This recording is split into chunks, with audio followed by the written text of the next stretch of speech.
We'd like our next question to come from you, the candidate. Senator Murray, we begin with you on this one. It's quite simple. You can ask Mr. Rossi anything you'd like.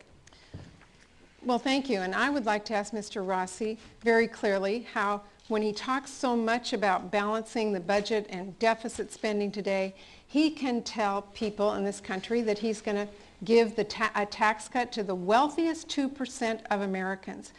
We all know that we're going to pass tax cuts for middle income families, those earning less than $250,000. I want to make sure that we pass the ability for us to deduct our state sales tax. I want to extend the marriage penalty and the AMT, and I want to make sure our businesses get the tax cuts they need to hire employees. But I don't think the people at the top 2% should get an additional tax cut on top of that to the tune of $1 trillion and rob us of our ability to take care of our veterans or build our roads or educate our students. So I want to ask Mr. Rossi, how are you going to pay for the extra $1 trillion for the top 2% of Americans that you're proposing to give a tax cut to? Mr. Rossi, we'd like to give you 90 seconds to answer the question. At the end of that answer, if you could pose your question to Senator Murray. Well, Senator Murray actually left Washington, D.C. without reauthorizing the 2001-2003 tax cuts. She set us up for the largest tax increase in American history. She says, though, she's really for those middle class tax cuts. She wants those middle class tax cuts. Well, we're talking about the 2001-2003 tax cuts. She actually voted against them in 2001-2003. She never even produced a bill in Washington, D.C. that you have to actually have a piece of legislation to vote for. You know, and the reauthorizing our exemption for sales tax, Senator Murray voted to adjourn and then came down and started talking on the floor about these sales tax. So I also had the staff start looking when it came to taxes through Senator Murray's history, and they counted on 252 times where Senator Murray has raised taxes and kind of stopped counting after that. We only have so many hours in the day. And so the bottom line is that Senator Murray is going to continue to raise your taxes. You know, you can give her 6 more years. This is why, you know, the nonpartisan National Journal ranks Senator Murray as the most liberal senator in Washington, D.C. You know, and that takes some doing, because you got to get to the left of self-proclaimed socialist Bernie Sanders from Vermont. Senator Murray has an 18-year record of taxing, spending, and growing government. That's unacceptable. We need to change this. Mr. Rossi, now would you ask a question of Senator Murray?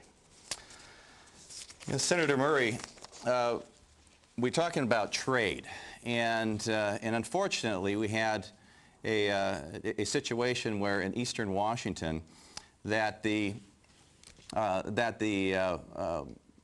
put through your committee and voted for a bill that sparked off a tariff war with Mexico, a 20% tariff on our agricultural products. And because the Teamsters have given tens of thousands of dollars to your campaign, they wanted this pilot program killed. Now, we want to make sure that any trucks that come over are safe and the like, but Senator Murray, how can you now run around the state and say, oh, we have to do something about this? This cost our agricultural community tens of millions of dollars that we'll never get back. So how, with your straight face, can you say that we are that somehow this isn't another one of those do one thing in Washington, D.C. and say something different in Washington State? Well, Mr. Rossi has his facts confused. This is a safety issue involving the ability for trucks to cross our border and to make sure that the drivers are safe and the trucks are inspected. And I worked very hard to make sure we did have a pilot program in place so that we knew our roads were safe. That pilot program ended, and today we are demanding that the administration reinstate that program because the Mexican government has decided to punish our farmers through no fault of their own over a policy dispute in our country that is very challenging. I have gone to this administration. I have called on the Secretary of Transportation. I've been very clear, including bringing the Secretary of Transportation out here to meet with our agricultural workers, that our farmers had no part in this, and we need to work to resolve this decision. Now, what is interesting to me is I just answered your question, Mr. Rossi, but you didn't even go anywhere near to answering my question about how you were going to pay for a nearly $1 trillion tax promise to the wealthiest of Americans. I think you owe them that answer. And you do have 30 seconds. Well, just like Thursday night, actually, I answer your questions. It's just not your answers, which happen to be higher taxes, bigger government, more spending. Those aren't answers. Those are government-centric answers. We need to make sure that we don't have the biggest tax increase in American history because, quite frankly, it's going to kill more jobs. You take money away from the people who are creating jobs, they're going to have less to create jobs with. This is not too hard to figure out, but that's exactly how this works. You know, I'm a small businessman. I'm on the Dean's Advisory Board for the School of Business at Seattle University. I actually understand how this works. We need to help small businesses be successful, and this tax increase that you're planning for us is going to kill jobs in the state.